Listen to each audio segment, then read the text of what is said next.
You look very much a fashion designer. I am in no doubt that your works to speak that. Well, thank you very much, Bessie. I am, in a way, a fashion designer, but primarily I'm a content creator. I create content for brands and I articulate my clients' messages to their customers.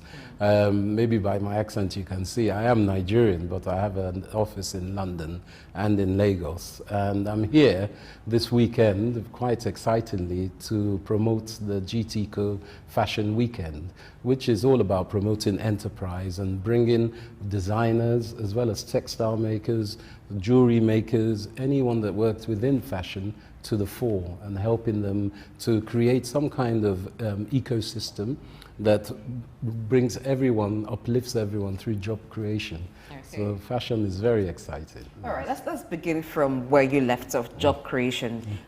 I'd like to know the sectors that have contributed more to that.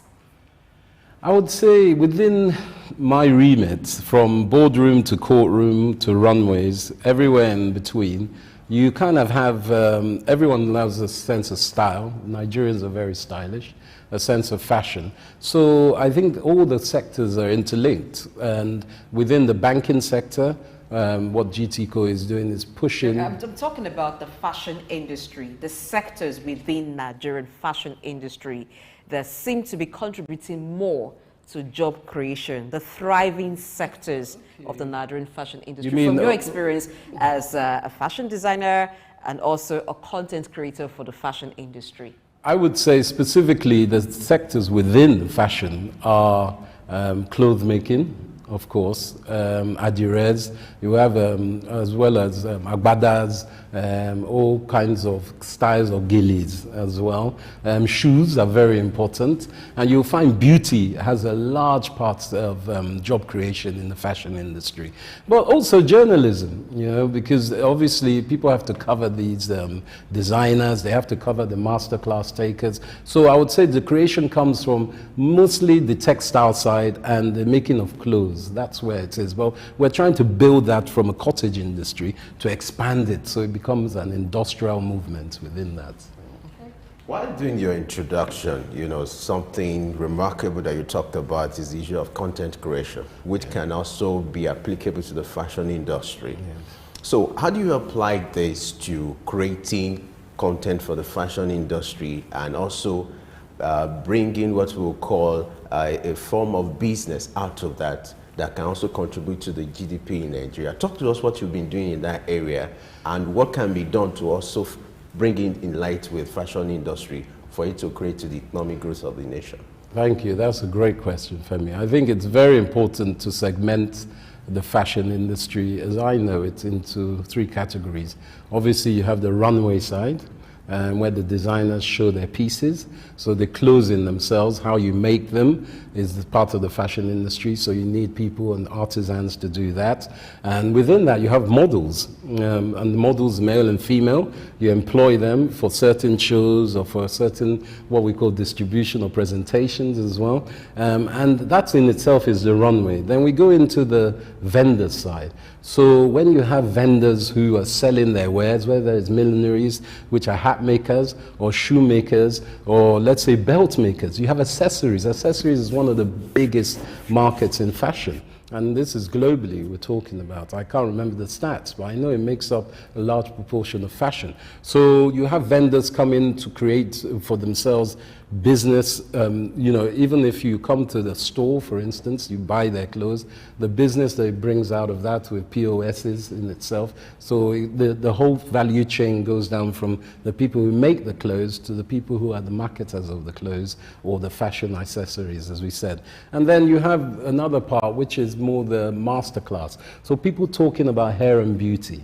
people talking about the business of fashion. How do I create as an individual, a single designer, how do I create so much buzz through social media or through my clients, a recommendation that takes my business to another level? So that means I have to think about the infrastructure of my business. Who do I need to employ? Do I employ a marketer against let's say, a seamstress, or another designer, or a tailor? So these are things that we're trying to articulate and bring together to help designers, marketers within fashion, even jewelry makers of sorts, because that's a massive part of fashion, is jewelry. And Nigeria has one of the highest productions of tourmaline and all semi-precious stones, sapphires. So it's not just the fashion industry that's here. We have to integrate it through the minerals and steel industry, as well as the solid minerals industry. There's a lot of things that you need to link up. And that's what we're trying to do, join up the dots. Okay, so let's look at some of these sectors that you've mentioned. You categorized the fashion industry into three. There is beauty, there is accessories, and you also talked about accessories. You mentioned that Nigeria has a deposit of precious stones and all, but what we do majorly is extraction, and then we export. We do not do much of secondary production here. It's just the primary production. How do we tap into that? Even for the runways that you mentioned, it's once in a while we get to see fashion shows, not much of runways. As a content creator, and for those other persons involved in this, how can we ensure that Nigeria takes a large size of these global markets? Very good question. I think it's a very important lesson that we help Nigeria, the businesses in Nigeria, the individuals, Gen Z or Gen Z, as I say, because I grew up in Britain, they have a lot of creativity. And the content, as a content creator, we try to give them a fertile ground to be able to communicate, because the most important thing for this fashion industry is that people are always communicating, swapping ideas and exchanging business in the way of, finding the right tailors to the right designers, to the right models, to the right marketers, and it's very interlinked. So I think for Nigeria, it's important that we find investments, not just localized or regional investment, but global investment. And I'm not just talking of money, I'm talking of knowledge swap as well.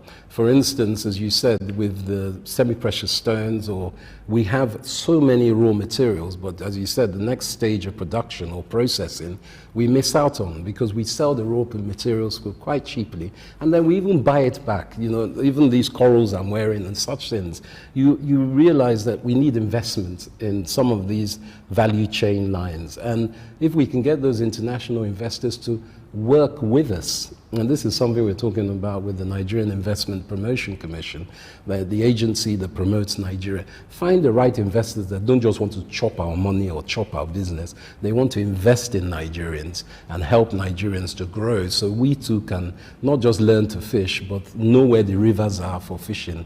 We were talking in parables and such, but specifically help people to grow. And that's what we need for Nigeria, I think. All right.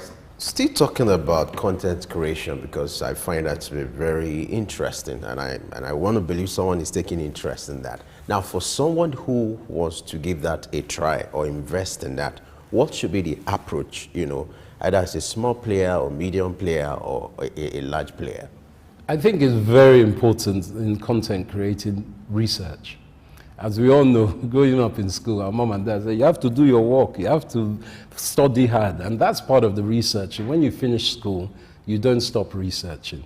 It's very important as a content creator to go online. Online is free to a certain extent. Obviously, you pay for your package, but you can free run and research online other content creators, what's going on in the market, see where things are internationally. Nigeria is at the forefront of music, for instance, with the Afrobeats, taking over, and that comes from the background of Fela Kuti.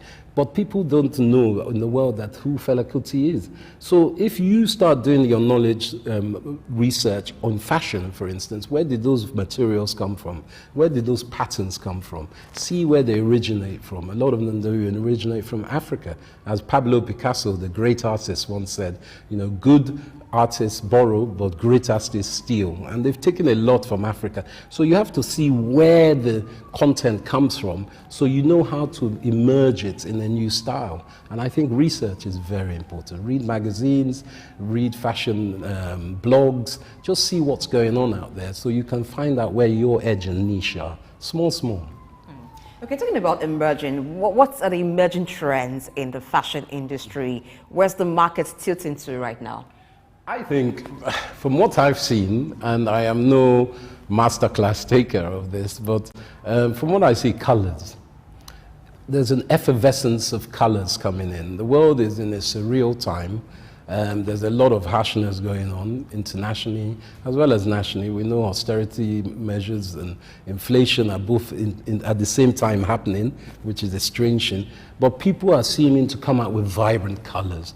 There's a celebration of African colors. When you go to a wedding on Saturday, as one does sometimes, you see the effervescence of colors, the kaleidoscope of colors. And that is seeping into the fashion world now. We just had London Fashion Week in London. We got the GT Fashion Weekend. You'll see it's a lot about colors. It's about promoting colors and positivity, because even we have a great model coming, Jordan Dunn, and she's going to be speaking about mental health. That's very important for us in fashion. So colors helps that key code to uplift you. And hairstyles, hairstyles are coming up, and hair trends are coming up. So fashion is the cloth, of course, colors, but also ladies' hairstyles and men as well. So what you just talked about describes the very essence of African fashion. What does that mean for African fashion business right now? I think it's something to be celebrated. We need to find our own square roots, as they say, and use our heritage and our culture to exacerbate who we are. Because we're coming from England just 2 days ago. I know a lot of British and Europeans, they love the African culture. They don't want us to copy them. They actually want to copy us, to be quite honest. So if you have a natural style or a natural trend or theme that you're working with that comes from your own state, your family, use that. So I think the trends are very important to be almost pure from oneself, almost spiritual in its essence. And I think that will come through. It takes time, though. It takes time. All right. Earlier you talked about the jewelry business or the sector. I would like you to talk to us about the peculiar opportunities here in Nigeria and then the economic value this can add to our economy, especially when this kind of materials are being pushed abroad. I think Nigeria has always had an age-old fabric of women in business. I start with women because obviously my mother was a woman, God rest her soul. And women are always in our businesses not as valued as they should be, I believe. Because you have Funmilayo, obviously Kuti, Fela's mom, who was one of the great protesters and activists that made our country in the early 50s, and then, taken over by whoever was taken over. But what I'm saying is that women are integral to the progression of our GDP, especially in fashion and specifically in jewelry.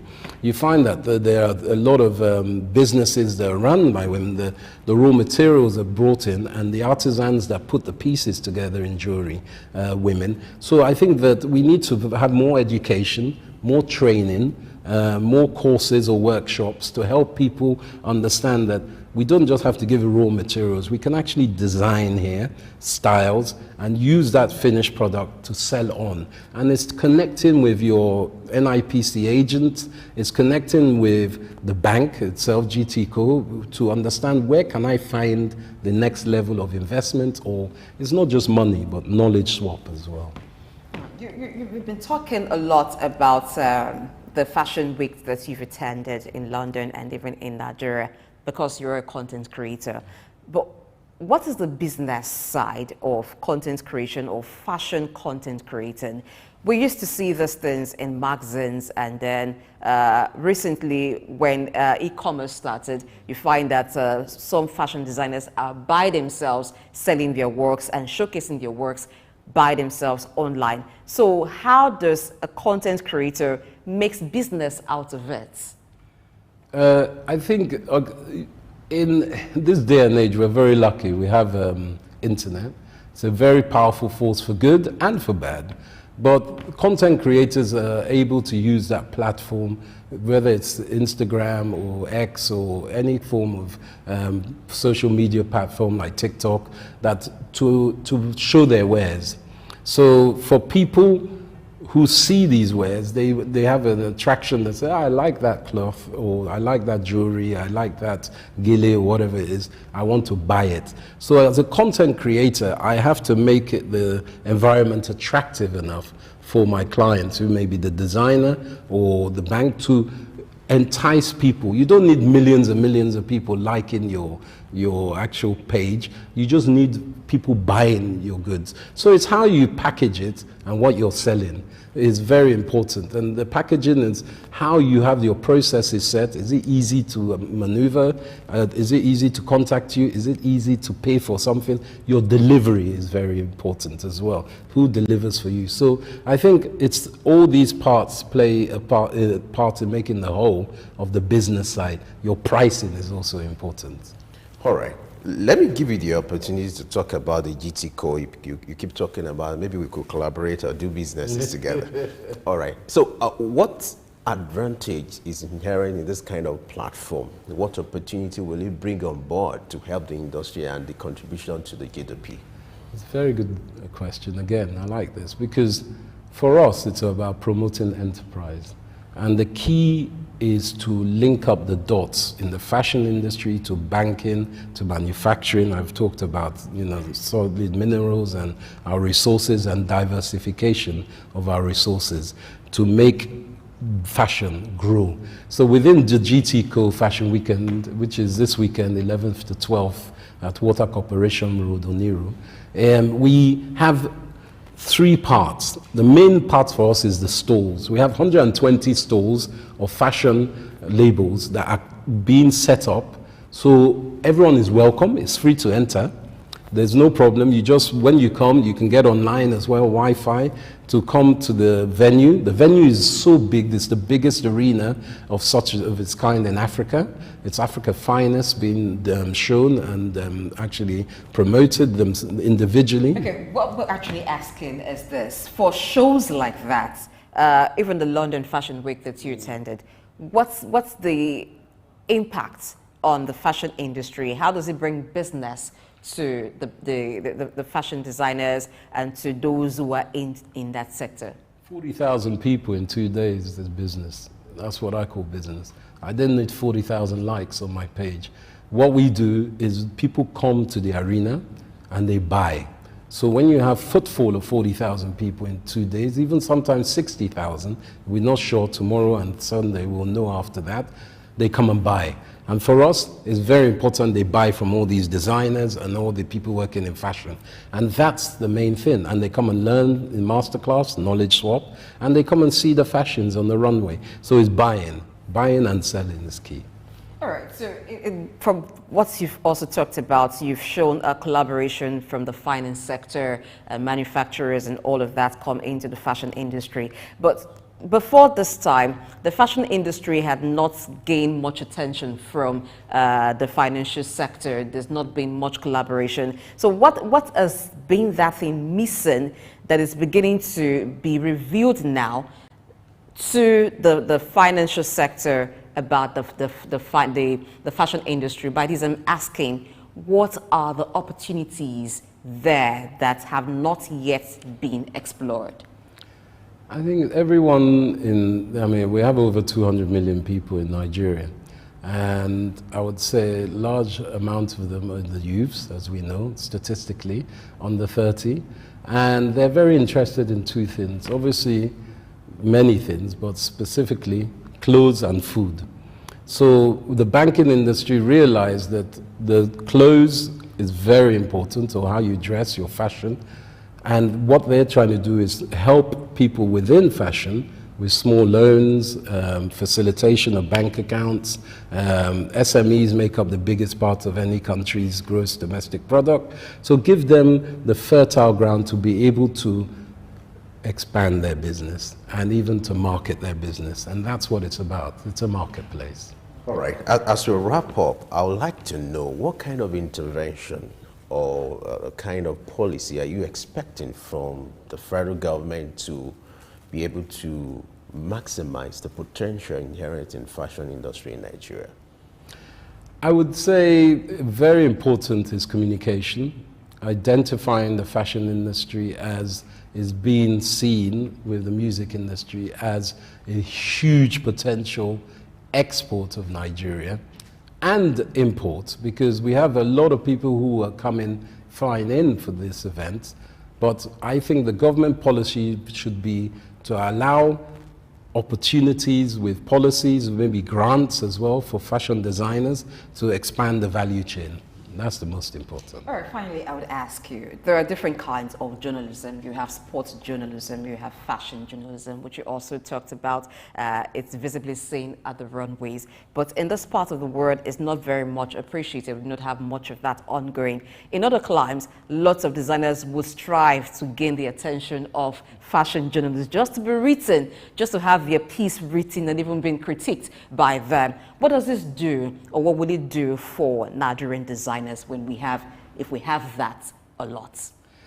I think it's important to also accentuate that the social media, they feel they can do it themselves. They have influences to do that. So it makes journalism a bit more challenging. But I think it is important because the journalism, like you'll find Soup TV channel, is online and it streams to the right people and the right demographics. So designers need to work with journalists to expand their remit and their audience, because you can't all think you're an island yourself. You need to work with others. And I think collaboration with journalists and respect of journalism is very important in the fashion industry.